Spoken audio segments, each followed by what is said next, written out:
కీర్తనల గ్రంథము 84 కీర్తన 11 యథార్థంగా ప్రవర్తించు వారికి ఆయన ఏ మేలు చేయక మానడు. No good thing does he withhold from those who walk అప్రైట్లీ.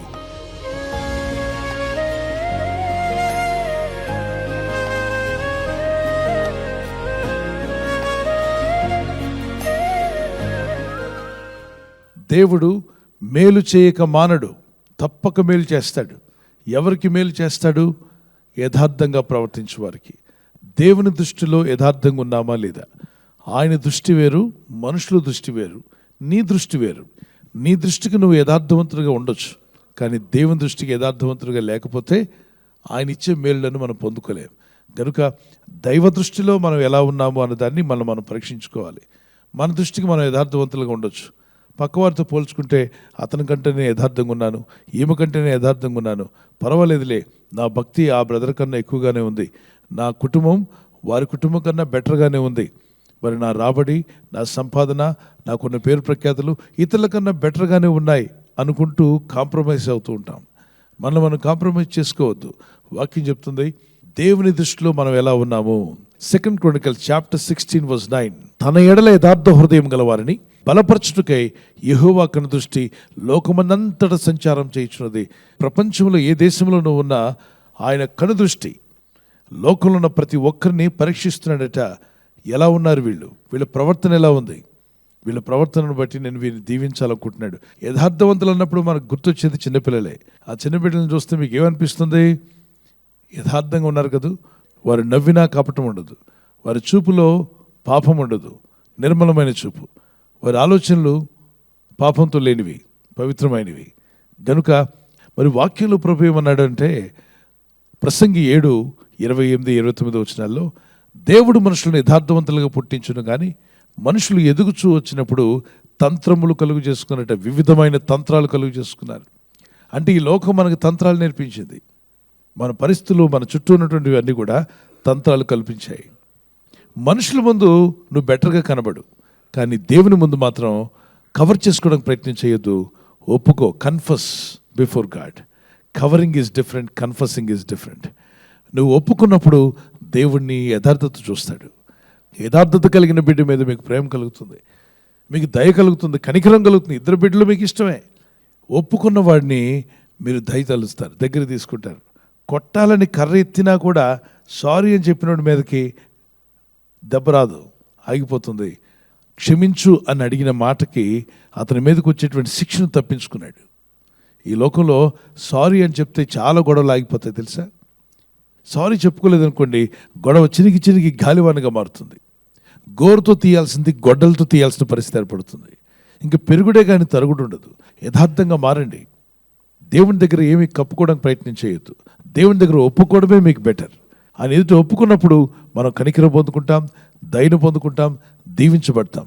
Proverbs chapter 28:13 అతిక్రమములను దాచిపెట్టువాడు వర్ధిల్లడు, వాటిని ఒప్పుకొని విడిచిపెట్టువాడు కనికరం పొందడు. దేవుని కనికరం వస్తే మనం దీవించబడతాం.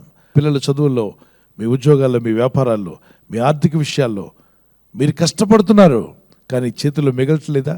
నీ కష్టార్జితం ఈ చేతిలో తెచ్చుకుని ఆ చేతిలో పోగొట్టుకుంటే ప్రయోజనం ఏంటి? అదొక విధమైన శాపగ్రస్తమైన జీవితమే. వస్తుంది పోతుంది, ఏమీ మిగలట్లేదు. దాని నుండి ప్రభా నా దోషములు ఏమిటో ఒప్పుకుంటాను, నా అపరాధంలో ఒప్పుకుంటాను, నా అతిక్రమాలు ఒప్పుకుంటానయ్యా, నన్ను క్షమించి నీ కనికరం చొప్పున నన్ను దీవించి నన్ను వర్ధిల్ల చేయండి. నా చేతుల కష్టార్జితాన్ని స్థిరపరచు. మోషే ప్రార్థించాడు, మా కష్టార్జితాన్ని మాకు స్థిరపరచమన్నాడు. ఎక్కడ? 91:17 మా దేవుడిని యెహోవా ప్రసన్నత మా మీద నుండునుగాక, మా చేతి పనిని మాకు స్థిరపరచుము, మా చేతి పనిని మాకు స్థిరపరచుము. మీ కష్టార్జితాన్ని దేవుడు ఆశీర్వదిస్తే నువ్వు కష్టపడిందంతా నీ ఇంటికి వస్తుంది, నీ ఇంట్లో కనబడుతుంది, నీ కంటి ముందు నిలబడుతుంది. దేవునికి స్తోత్రం కలుగునుగాక. యథార్థవంతులకు ఆయన ఏ మేలు చేయక మానడు. యెహోవా నా బలమా, యథార్థమైనది నీ మార్గం. ఒకసారి పాడుకుందాం దేవుని స్తుతిస్తూ. యెహోవా నా బలమా, యథార్థమైనది నీ మార్గం, పరిపూర్ణమైనది నీ మార్గం. యెహోవా నా బలమా, యథార్థమైనది నీ మార్గం, పరిపూర్ణమైనది నీ మార్గం యెహోవా. దయగల వారిపై దయ చూపించును, కఠినుల ఎడల వికటము చూపును. ఓ దయగల వారిపై దయ చూపించును, కఠినుల ఎడల వికటము చూపును.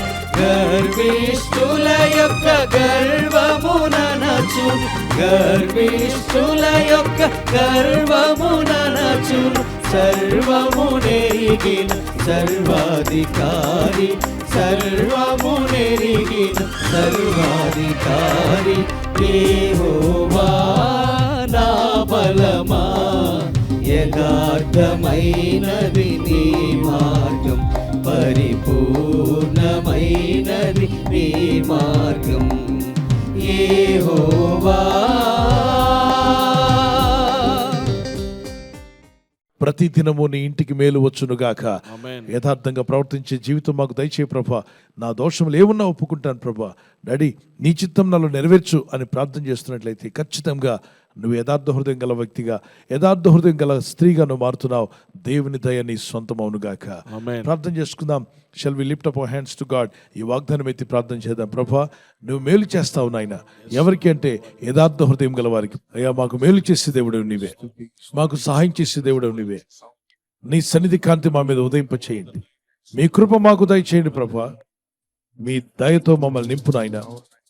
అంత్యదినాల్లో జీవిస్తున్నాం ప్రభా. యథార్థ హృదయాలను బలపరచుటకు మీ కనుదృష్టి లోకమంతటా సంచరిస్తుందన్నావు తండ్రి. అయ్యా, ఈ లోకంలో నువ్వు చూస్తున్నప్పుడు యథార్థ హృదయాల దృష్టిలో నేనుండాలి ప్రభా, నా కుటుంబం ఉండాలి ప్రభా. నీ దృష్టిలో యథార్థంగా ప్రవర్తించే కృప మాకు దయచేయము నాయన. ఈ ప్రజలు చేస్తున్న ప్రయత్నాలు ఫలింపచేయండి. ఈ రోజు ప్రార్థించి ప్రయత్నించబోతున్న శంకుస్థాపన అయిన, గృహప్రవేశమైన, ఒక బిజినెస్ ప్రారంభిస్తున్నా, ఉద్యోగ ప్రారంభానికి వెళ్తున్నా, ఒక మంచి కార్యక్రమాన్ని ప్రారంభిస్తుండగా, నేను వారి బిడ్డల వివాహం కొరకు ప్రయత్నాలు చేస్తుండగా, వారు చేస్తున్న ప్రయత్నాలు ఫలించలాగున మీ దూతలకు ఆజ్ఞాపించండి. మీరు ఆజ్ఞాపిస్తే కార్యాలు జరుగుతానైనా ప్రభు. ఎవరైతే అనారోగ్యం, బలహీనత అనే అంధకారంలో వారి జీవితం ఉన్నదో అటువంటి వ్యాధి రోగాలను వెళ్ళగొట్టి ఈ వెలుగును ఉదయింపచేసి నీ గాయపడిన హస్తంతో వారి క్రిటికల్ సిచ్యువేషన్ నుండి, వ్యాధి రోగముల నుండి, రోగ పడకల నుండి వారిని లేవనెత్తి స్వస్థపరిచి నీ సాక్షిగా వారిని వాడుకోనైనా. ప్రయాణం చేసి బయటికి వెళ్తున్న వారు మళ్ళీ తిరిగి క్షేమంగా ఇళ్లకు వచ్చేందుకు సాయం దయచేయండి. మా ప్రయాణాల్లో నీ కాపుదలు ఇవ్వండి. ఎటువంటి యాక్సిడెంట్స్ కానీ ప్రమాదాలు కానీ గురి కాకుండా నీ కాపుదలు యేసు నామములో ప్రతి ఒక్కరికి కలుగునుగాక. యేసుక్రీస్తు వారి పరిశుద్ధ నామములో అడిగి వేడుకుంటున్నాను నా పరలోకపు తండ్రి.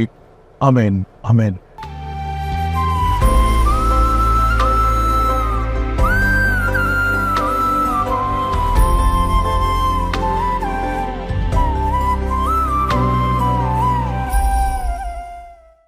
మరి బర్త్డే ఉన్న వారికి happy birthday to you. Many more returns of the day. May the Lord continue to bless you. నీ ప్రార్థనలన్నీ యెహోవా సఫలపరచును గాక. May the Lord grant all your request. Psalms 20:5. కీర్తన 25. నీ ప్రార్థనలన్నీ యెహోవా సఫలపరచును గాక. May the Lord bless you with this words. ప్రభు మిమ్మల్ని దీవించి బలపరచాలి మా ప్రార్థన.